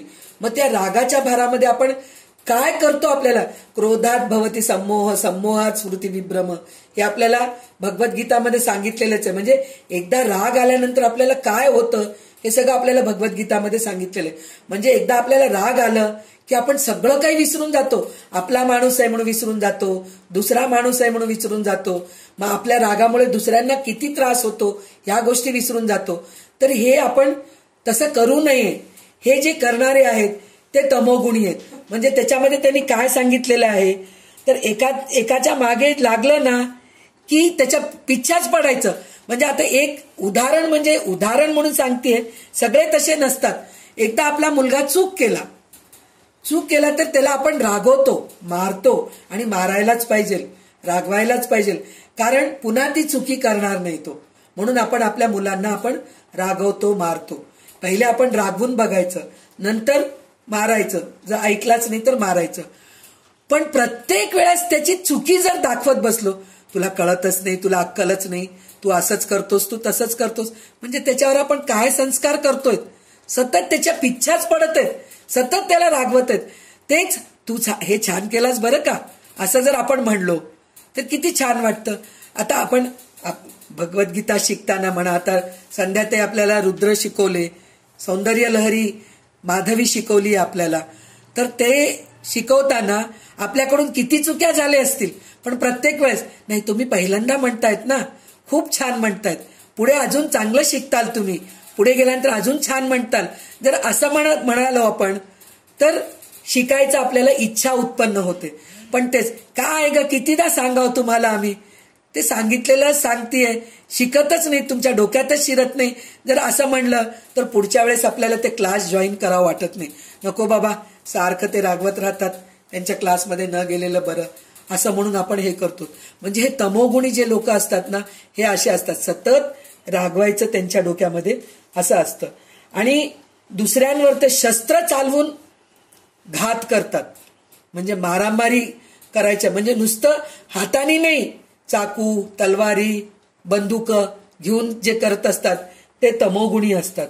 त्याच्यानंतर अजून एक काय असतं म्हणून म्हणलं तर काही लोकांचं असतं शेजारच्यांच्या घरी भांडणं चालू असतात, सासू सुनांचं किंवा काहीतरी झालेलं असतं, कोणाचं तरी एकमेकाच्या गाडी लागलेलं असतं, तर दोन माणसं एकमेकांशी भांडत असतात. काम सगळं सोडून तिथं कमरेवर हात ठेवून ते ऐकायची मजा बघायची असती. काय भांडण चाललंय यांचं हे बघावं म्हणून वाटतं. तर ते सुद्धा तमोगुणी लोक आहेत म्हणून म्हणतायत. आणि युद्ध चालू असताना त्यांना जाऊन बघावं वाटतं. युद्ध चालू असतं म्हणजे युद्ध तर आपल्याला काही बघायला मिळत नाही आणि ती गरजही नाही आपल्याला बघायची.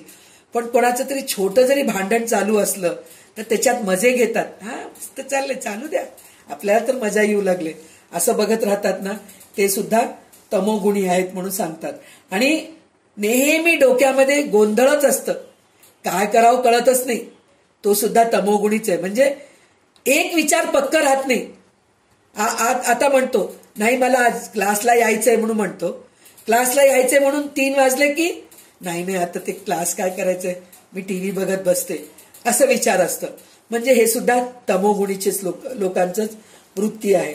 आणि ज्याला अतिशय भूक लागत असते, सतत भूक लागत असते म्हणल्यापेक्षा सतत हे खाऊ का ते खाऊ का, डबे उचकत राहणं, या डब्यातलं खाऊ का त्या डब्यातलं खाऊ, आहे बाबा शुगर आहे, काही म्हणलं की आम्हाला शुगर आहे, शुगर असल्यामुळे आम्हाला खूप भूक लागते, हे आपले ठरलेले हे आहेत, वाक्य आहेत.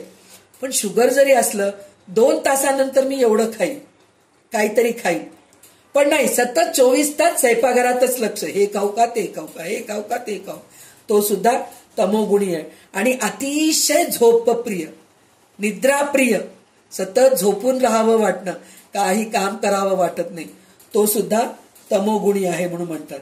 एवढंच नाहीये तर ते म्हणतात की आपला माणूस मरून गेला की त्याला सुद्धा मरून जावं वाटतं. हे चुकीचं आहे. जेव्हा आपण जन्माला येतो तर तेव्हा मृत्यू होणारच आहे, हे पक्क आहे. दुसरं एखाद्या वेळेस पुनर्जन्म होणार नाही चांगले कर्म केल्यामुळे, पण जन्माला आल्यानंतर मृत्यू हे होणारच आहे. काही माणसं 10 वर्षालाच मरतील, काही माणसं जन्मलकीच जातील, काही लोक 110 वर्ष जिवंत राहतील. आता चांगदेव 65 मध्ये, चांगदेव जे आहेत ते कितीतरी वर्ष, 14,000 वर्ष जिवंत राहिलेले आहेत, असं 1400 वर्ष जिवंत राहिलेले आहेत, असं आपल्याला ऐकण्यामध्ये येतं. तेच ज्ञानेश्वर महाराज आहेत, किती थोडक्या छोट्या वयामध्येच त्यांचं ज्ञान प्राप्त झालं, वैराग्य प्राप्त झालं, त्यांचं जे कार्य होतं ते केले आणि ते निघून गेले. म्हणजे असं असतं. पण ते विचार न करता माझा भाऊ गेला, माझी बहीण गेली, माझा नवरा गेला, माझी बायको गेली म्हणून मलाही मरावं वाटतं, मला जगावं वाटत नाही, असं छाती बडून घेऊन रडणं, हे सगळं करणं सुद्धा तमोगुणी माणसाचं लक्षण आहे असं म्हणतात. आणि दुसऱ्यांवर ते द्वेष, म्हणजे दुसऱ्यांचं जे म्हणतात ना, मी त्यांचं हे घेतो, बदला घेतो, तो मला केला ना, मी त्याचं वाईट केल्याशिवाय मी राहतच नाही, त्याचं वाईट व्हायलाच पाहिजे, तो माझा, आपण असा विचार करायला पाहिजे की तो माझं वाईट केला, देवा त्याचंही चांगलं होऊ दे, हे विचार करायला पाहिजे. पण हे विचार नसतं, माझं चांगलं झालं नाही ना, त्याचं चांगलं होऊच नाही, त्याच्यामुळे माझं चांगलं झालं नाही, हे विचार जो करतो तो सुद्धा तमोगुणी आहे. आणि त्याच्यानंतर ते काय म्हणतात, शत्रूला मारावं किंवा मी मरावं इथपर्यंत भांडण. म्हणजे मी चांगलं राहावं, माफ करायची वृत्ती नाहीये, क्षमा करायची वृत्ती नाहीये, त्याचं वाईट केल्याशिवाय मी राहूच शकत नाही, असा विचार करणारा सुद्धा तमोगुणी माणसं आहे. आणि त्याच्यानंतर अजून एक तमोगुण काय सांगितलेले आहेत, दुसऱ्यांच्या झाडांचे, स्पेशली आपल्या घरच्या झाडांचं तर काही विचार नाही, आपल्या घरच्या झाडांवरचं सुद्धा फुले छान दिसतायत, ते तोडून हे करायचं, तसं नाही, दिसतायत ना, छान दिसतायत ना, राहू दे, हे विचार येत नाही, पहिले तोडून टाकावं, हेच विचार असतं त्याच्यामध्ये, तर तसं राहू नये. आणि दुसऱ्यांच्या घरचे झाडांचे फुलं जे असतात ना, चोरून आणणं पूजेसाठी म्हणून, ते कितीदा तरी सांगतात, काय हो आम्ही पाणी घालून झाड वाढवतो, तुम्ही घेऊन जा. स्वतः पूजा करत नसतील, ते स्वतः देवावर वाहत नसतील, पण आपल्यालाही घेऊन जाऊ देत नाहीत. आता पारिजातकचे फुलं आहेत, पारिजातकचे फुलं जमिनीवर पडल्यानंतर 1-1.5 तासामध्ये कोमेजून जातात. मग तेच देवाच्या चरणाशी, देवाच्या पायथ्याशी गेलं, तर चांगलं आहे. ते पण आपण वेचायला गेलो तर तिकडचे लोक काय म्हणतात, नाही नाही घेऊन जायचं, आम्ही झाड वाढवलोत, आम्ही पाणी घातलोत, आमच्या झाडाचे फुलं तुमच्या देवावर कशाला वाहतात, सडून गेलं तरी चालेल पण नाही घेऊन जायचं. हे लोक पण तमोगुणी आहेत. आणि दुसऱ्यांच्या घरचे फुलं तोडून आणणारे सुद्धा तमोगुणीच लोक आहेत. म्हणजे झाडावर दिसलं की तोडून घ्यायचं, आपल्या घरचा पैसा आपण खर्च करायचं नाही. हे जे वृत्ती असती हे लोक सुद्धा तमोगुणी असतात. आणि त्याच्यानंतर सांगितले त्यांनी ब्राह्मणाला दान धर्म करत नाही, आणि दान धर्म केलं तरी काहीतरी घाणेरडं वस्तू दान करायचं. आता आपल्याकडे न उपयोगाला यायचे वस्तू दान धर्म करायचं, हे पण तमोगुण आहे म्हणून सांगितलेलं आहे. आणि काय म्हणतायत ते, पिशाच्य बाधा करतो म्हणजे सतत त्याच्या मागे लागणं. आत्ता म्हणलं ना मुलांच्या मागे लागणं म्हणून, आता शेजारी सुद्धा असतात, सतत बघत असतात हे लोक काय करतायत काय करतात, त्यांची चुक्या कशी काढू. माझ्या दारासमोर तुम्ही गाडीच लावलात, अरे 1-2 मिनिटासाठी थांबवलं बाबा, नाही माझ्या दारासमोर तुम्ही झाडून कचराच माझ्या घरासमोर टाकलात, ते वाऱ्याने आला असेल हे विचार करत नाहीत, तुम्ही मुद्दाम म्हणून माझ्या घरासमोर टाकलात. हे असे जे वृत्तीचे असतात, सतत दुसऱ्यांच्या मागे लागणं, सगळ्यांना त्रास देणं, आणि जे म्हणतात ना ह्या भानामती म्हणून जे करतात, म्हणजे दुसऱ्यांवर ते हे जे असतात काय म्हणतात, मंत्र घालणारे लोक असतात, ते आपल्याकडचं बाधा कमी होण्यासाठी तुम्ही मंत्रकारकडे जा, किंवा जे तंत्रयंत्र वगैरे वापरतात त्यांच्याजवळ जाऊन तुमचा त्रास तुम्ही कमी करून घ्या. खरं तर ते सुद्धा करायची गरज नाहीये. देवाचं नामस्मरण केलं, आपण सत्कर्म केलं, आणि तर हे बाधा होतच नाही. जरी झालं तरी आपण भगवंताकडे जाऊन एकच प्रार्थना करावं की बाबा माझ्याकडून काही चुकी झाली असेल म्हणून मला हे बाधा होत आहे, तर ह्या बाधामधून मला मुक्त कर म्हणून भगवंतांचं नामस्मरण करत भगवंताचं प्रार्थना करून आपण त्याच्यातून बाहेर पडायला पाहिजे. मांत्रिकाकडे तांत्रिकाकडे जायची गरज नाही. पण हे तर नाहीच नाही, पण दुसऱ्यांचं वाईट व्हावं म्हणून सुद्धा तांत्रिकाकडे जाऊन करत असतात आणि दुसऱ्यांवर विषप्रयोग करत असतात. दुसऱ्यांना गुंगीचं औषध देतात, दुसऱ्यांना दारू पाजत. म्हणजे हे विषप्रयोग करणं म्हणजे काय, प्रत्यक्षात विष देणं हे नाहीये. मला जे व्यसन आहे त्याच्यातून तर मी बाहेर पडतच नाहीये, पण माझ्याबरोबर दुसऱ्यांना सुद्धा त्या व्यसनामध्ये आणून घेणं. मला पत्ते खेळायचं, या हो या बसा माझ्याबरोबर पत्ते खेळा, तुम्ही पण येऊन या हो माझ्या घरी या, आपण दोघं जणी टीव्ही बघत बसूत. हे असे सगळ्या गोष्टी जे आहेत हे करणं सुद्धा एक प्रकारचं विषबाधा करणंच आहे. मला बाहेर जाऊन बंडीवरचं खायला आवडतं, चला हो आपण रोज जाऊ, काय घरात स्वयंपाक करत बसतात, चला आपण हॉटेलमध्ये जाऊ म्हणून त्यांना सुद्धा बाहेर घेऊन जाणं, हे सुद्धा एक विषप्रयोग करणंच आहे. विषप्रयोग करणं म्हणजे प्रत्यक्षात विष देणं नाहीये, तर विषप्रयोग करणं म्हणजे दुसऱ्यांना सुद्धा व्यसनाधीन करणं. स्वतः तर व्यसनाधीन आहेत पण दुसऱ्यांना सुद्धा व्यसनाधीन करणं, ह्याला विषप्रयोग करणं म्हणून म्हणतात. तर आता आपल्याला पुढचे 20-22 श्लोक संध्याताई वाचतील, मग आपण निरूपण घेऊ त्याचं. श्रीराम समर्थ. परपीडेचा संतोष, निष्ठुरपणाचा हव्यास, संसाराचा नये त्रास, तो तमोगुण श्रीराम. भांडण लावून द्यावे, स्वये कौतुक पहावे, कुबुद्धी घेतली जीवे, तो तमोगुण श्रीराम. प्राप्त झालिया संपत्ती, जीवास करी यातायाती, कळवळा नये चित्ती, तो तमोगुण श्रीराम. नावडे भक्ती, नावडे भाव, नावडे तीर्थ, नावडे देव, देश वेदशास्त्र न लगे सर्व, तो तमोगुण श्रीराम. स्नान संध्या नेमनसे, स्वधर्मी भ्रष्टला दिसे, अकर्तव्य करीतसे, तो तमोगुण श्रीराम. ज्येष्ठ बंधू बाप माये, त्यांची वचने न साहे, शीघ्र कोपी निघून जाये, तो तमोगुण श्रीराम. उगेची खावे, उगेची असावे, स्तब्ध होऊन बैसावे, काहीच स्मरेना स्वभावे, तो तमोगुण श्रीराम. चेटक विद्येचा अभ्यास, शस्त्रविद्येचा हव्यास, मल्लविद्या व्हावी जास, तो तमोगुण श्रीराम. गेले गळाचे नवस, राडी बेडीचे सायास, काष्टयंत्र छेदी जिव्वेस, तो तमोगुण श्रीराम. मस्तकी भदे जाळावे, अंग हुर पळावे, स्वये शस्त्र टोचून घ्यावे, तो तमोगुण श्रीराम. देवास शिर व्हावे, काते अंग समर्पावे, पडणीवरून घालून घ्यावे, तो तमोगुण श्रीराम. निग्रह करून धरणे, काते टांगून घेणे, देवद्वारी जीव देणे, तो तमोगुण श्रीराम. निराहार उपोषण, पंचाग्नी धूम्रपान, आपणास घ्यावे पुरून, तो तमोगुण श्रीराम. सकाम जे का अनुष्ठान, काते वायो निरोधन, अथवा राहावे पडोन, तो तमोगुण श्रीराम.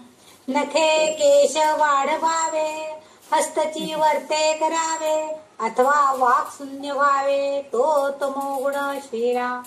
नाना निग्रहे पिडावे, देह दुःखे चरफडावे, क्रोधे देवास फोडावे, तो तमोगुण श्रीराम. देवाची जो निंदा करी, तो आशाबद्धी अघोरी, जो संत संग न धरी, तो तमोगुण श्रीराम. ऐसा हा तमोगुण, सांगता तो असाधारण, परित्यागार्थ निरूपण काही एक श्रीराम. ऐसे वर्ते तो तमोगुण, परी हा पतनास कारण, मोक्ष प्राप्तीचे लक्षण नवे येणे श्रीराम. केल्या कर्माचे फळ, प्राप्त होईल सकळ, जन्म दुःखाचे मूळ तुटे नाकी श्रीराम. व्हावया जन्माचे खंडन, पाहिजे तो सत्वगुण, तेची असे निरूपण पुढिले समासी श्रीराम. इति श्री दासबोधे गुरु शिष्य संवादे तमोगुण नाम समास षष्टम संपन्नम. श्रीराम. तर आपल्याला पहिले जे 20 ओवीमध्ये समर्थांनी सांगितलेले ते एक 2-3 श्लोकामध्ये परत परत तेच सांगितलेलं आहे. म्हणजे पुष्कळ पैसा मिळून श्रीमंती आल्यावर दुसऱ्यांवर रोग म्हणजे हे दाखवणं, मी खूप श्रीमंत आहे म्हणून दाखवणं, किंवा पैसा मिळाला आपल्याला, आपल्या पोटापुरतं मिळतंय आणि दुसऱ्यांना पण खाऊ घालतो इतकं मिळतंय, पण अजून पैसा पाहिजे, अजून पैसा पाहिजे असा हव्यास करून स्वतःला त्रास करून घेतो, तो सुद्धा तमोगुणी आहे म्हणून सांगितलेलं आहे. ते परत तेच सांगितलेलं आहे की लोकांच्या भांडण लावून द्यायचं, त्यांच्यामध्ये जाऊन मजा बघत बसायचं, हे पण एक तमोगुणाचं लक्षण आहे. पण त्याच्यामध्ये संध्याताई म्यूट करतो. तर ते आता मी तुम्हाला सांगितले ना की चेटकी विद्या जे भानामती वगैरे करतात ते सुद्धा तमोगुणच आहे. आणि आई वडील कमावून ठेवलेत आपल्यासाठी म्हणून स्वतः काहीच करायचं नाही, आळशीसारखं खायचं प्यायचं झोपून राहायचं. आणि वडील म्हणतात अरे आहे पैसा आहे पण तू काहीतरी कर, ते ऐकायचं नाही. आणि त्यांनी जर तसं सांगितलं तर रागाच्या भरात घर सोडून निघून जाणं किंवा काही करायचंच नाही, सतत झोपून राहणं, आळशीसारखं राहायचं, हे सुद्धा तमोगुणच आहे म्हणून सांगितलेलं आहे. त्याच्यानंतर पहिल्या काळामध्ये, आता हे सगळं आपल्याला दिसत नाहीये, पण पहिल्या काळामध्ये काय करत होते, मानेला गळ असं काहीतरी इथं काहीतरी टोचून घ्यायचं. आपण ते ह्याच्यामध्ये बघितलं हो, कोणचं ते जेजुरीमध्ये देव आहे पहा, लक्षात येत नाही आम्हाला, तिकडं असं मानेवर ते असं काहीतरी लटकून लोंबकळतात, ते पहिल्या काळी राहत होतं, आता नाहीये. तर ते सगळ्या गोष्टी तिथं करत होते. पुन्हा आगेवर चालायचं, जिभेला आपण त्रिशूळनी टोचून घ्यायचं, पुन्हा म्हणजे कडेलोट करून घेणं, म्हणजे डोंगरावरून उडी मारणं, माझं हे कार्य होऊ दे, माझ्या मुलाला चांगलं नोकरी मिळू दे, माझ्या मुलाचं चांगलं होऊ दे, मी पर्वतावरून उडी मारतो, अशा काहीतरी देवाला नवस करत होते. तर आता ते सगळं करत नाहीयेत, ते चुकीचं सुद्धा आहे करणं. आणि त्याच्यानंतर देवाच्या दारासमोर जीव घेणे म्हणजे हे सगळं नवसच करतात. पहिल्या काळामध्ये मला पहिला मुलगा झाला तर मी तुम्हाला अर्पण करतो असे नवस करत होते. तर ते सगळे चुकीचे आहेत असं रामदास स्वामी सांगतात. आणि त्याच्यामध्ये त्यांनी अजून एक गोष्ट पण सांगितलेलं आहे, नुसतं फळं खाऊन पाणी पिऊन राहतो किंवा कडकडीत उपास करतो तो सुद्धा तमोगुणीच आहे म्हणून सांगितलेले आहेत त्यांनी. म्हणजे कडकडीत उपास करून आपल्या शरीराला त्रास देऊ नये. म्हणजे कडकडीत उपास करून दिवसभर उपास, मी आज निर्जला एकादशी केले, मग दुसऱ्या दिवशी डोकं दुखतं म्हणून झोपून जायचं. मग ते उपयोगाचं काय तुमचं? निर्जला एकादशी करून काही उपयोग नाही. डोकं दुखतंय म्हणून दुसऱ्या दिवशी झोपणं हे काही उपयोग नाहीये. तर ते सुद्धा चुकीचं आहे असं मी सांगत नाहीये बरं का, रामदास स्वामी सांगत आहेत. नाहीतर म्हणतील संध्या ते आपल्या मनाचं काहीतरी सांगतायत म्हणून. तसं नाहीये. तर ते म्हणतायत की ते कडकडीत उपासना करणं सुद्धा एक हेच आहे म्हणून सांगितलंय, तमोगुणच आहे म्हणून सांगितलंय. आणि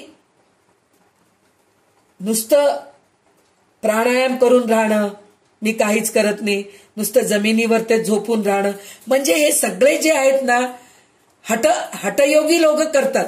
हठयोगीचं तसं करायला नकोय. म्हणजे एका पायावर थांबून हे करणं, तपस्या करणं, हे सगळं हठयोगी लोक करतात. तर हठयोग करणं सुद्धा एक प्रकारचं तमोगुणच आहे म्हणून सांगितलेलं आहे. पण ह्याच्यामध्ये रामदास स्वामी स्वतः 12 वर्ष 4-4 तास 5-5 तास नदीमध्ये थांबून कडकडीत उपासना केलेले आहेत. पण ते तमोगुणी नाहीयेत. ते भगवंताचं प्राप्ती पाहिजे आणि ते प्राप्त झाल्यानंतर मी लोकांना कशा प्रकारे उपयोग होतो आणि माझ्याकडून सत्कर्म कसं होतं ह्यासाठी त्यांनी ते उपासना केलेले आहेत. पण जे तमोगुणी असतात हे अशा गोष्टी करतात, करत नाही म्हणून नाही, पण ते स्वतःसाठीच करतात, दुसऱ्यांसाठी करत नाहीयेत. ते लोक तमोगुणी आहेत असं म्हणून सांगतायत. आणि त्याच्यामध्ये अजून बघा, म्हणजे किती छोट्या छोट्या गोष्टीकडे रामदास स्वामी लक्ष दिलेले आहेत. नख वाढवतात, त्याला नेलपेंट लावतात, असे वेडे वाकडे नख वाढवतात, ते सुद्धा तमोगुणी आहे. वेडे वाकडं केस कापणं, वेडं वाकडं ते डोळ्यासमोर आणणं, केस मोकळे सोडणं, हे सुद्धा तमोगुणी लक्षणं आहेत. आपल्याकडे पहिल्या काळामध्ये कसं सांगत होते, सकाळी आंघोळीच्या अगोदर डोक्याला तेल लावून वेणी घातलेलं पुन्हा दुसऱ्या दिवशीच वेणी घालायचं. संध्याकाळी सुद्धा वेणी घातलेलं चालत नव्हतं. पण आता 24 तास केस मोकळेच असतात. त्याला काय आपण उपायच नाहीये, आपण काही सांगू शकत नाही. हे सगळे तमोगुणी लक्षणं आहेत म्हणून सांगितलेले. तर हे असल्यानंतर त्याच्यानंतर काय म्हणता येते, देवाची निंदा करतात. जे देवाची निंदा करतात, म्हणजे देवाची निंदा करतात म्हणजे कृष्णाला चोर म्हणतात, रामाला बायकोला सोडून दिला म्हणतात, आणि शंकराला काय म्हणतात, तो काय स्मशानवासी आहे, त्याला काय कळतं असं म्हणतात. म्हणजे हे सगळं निंदा करणंच आहे, देवाला निंदा करणं आहे. तर हे सुद्धा तमोगुणी लोक आहेत. तर आपल्याला ह्या तमोगुणामधून बाहेर पडायचंय आणि सत्वगुणामध्ये जायचंय. तर हे पुढचं समाज जे आहे सत्वगुणाचं आहे आपल्याला. तर आज आपण तमोगुणापर्यंत आलेले आहोत. उद्या आपण सत्वगुणाचे लक्षण बघूयात. तर रामदास स्वामी आपल्याला लहान मुलांना हात धरून घेऊन गेल्यासारखं घेऊन जात आहेत. एक एक गोष्टी आपल्याला समजून सांगत हे करू नका तुम्ही, ते करू नका तुम्ही, हे केलं तर वाईट आहे, हे केलं तर चांगलं आहे, हे तमोगुण आहे, हे रजोगुण आहे. आता उद्या आपल्याला सत्वगुणाची लक्षणं कळणार आहे. तर असं आपण पुढे पुढे पुढे पुढे जाणार आहोत. तर ओवी वाचणं म्हणजे रामदास स्वामींचं एकरूप होणं आहे. म्हणजे त्यांचे विचार आपल्या ह्याच्यामध्ये येत आहेत. पण इथं आपण जे अर्थ जे कळून घेतोय ते मला जसं सुचतंय तसं मी सांगतेय. रामदास स्वामींचं जे ओवीमध्ये मला जे कळतंय त्याप्रमाणे मी सांगायचा प्रयत्न करते आहे. तर ह्याच्यातून जर काही कमी वाटत असेल तर माझा अभ्यास कमी आहे. पण जे चांगल्या गोष्टी तुमच्या कानावर पडत आहेत ते सगळं रामदास स्वामींची कृपा आहे असं म्हणून आजचा शब्द पुष्पांजली मी रामदास स्वामींच्या चरणी वाहते. सदा सर्वदा योग तुझा घडावा, तुझे कारणी देह माझा पडावा. उपेक्षू नको गुणवंता अनंता, रघुनायका मागणे हेची आता.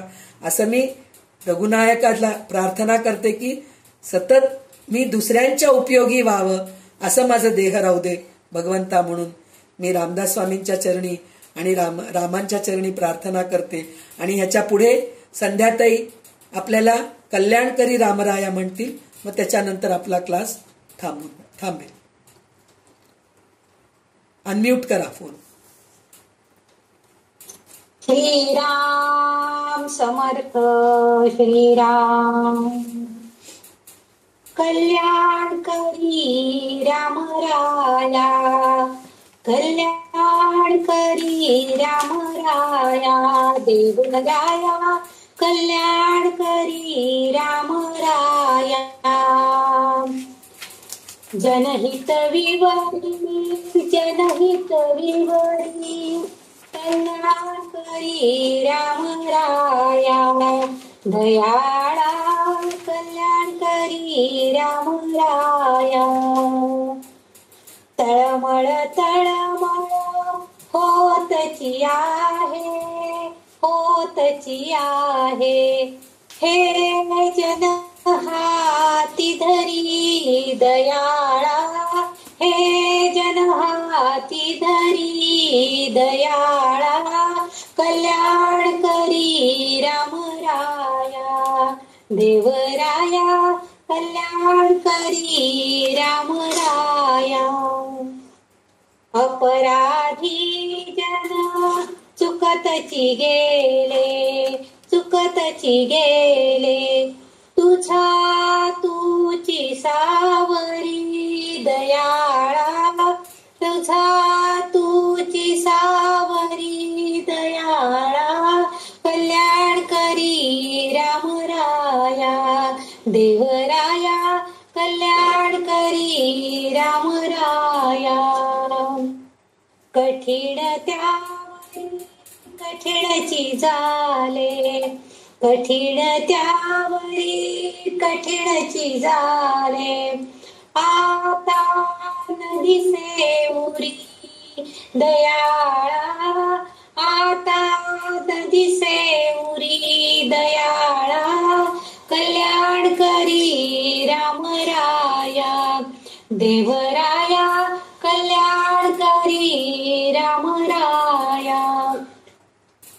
कोठे जावे काय करावे, कोठे जावे काय करावे. आरंबिली बोहरी दयाळा, आरंबिली बोहरी. कल्याण करी राम राया. देवरा कल्याण करी राम राया. दास म्हणे आम्ही केले पावलो, दास म्हणे आम्ही केले पावलो, केले पावलो. दयेची नाही सरी दयाळा, दयेची नाही सरी दयाळा. कल्याण करी राम राया. देवराया कल्याण करी राम राया.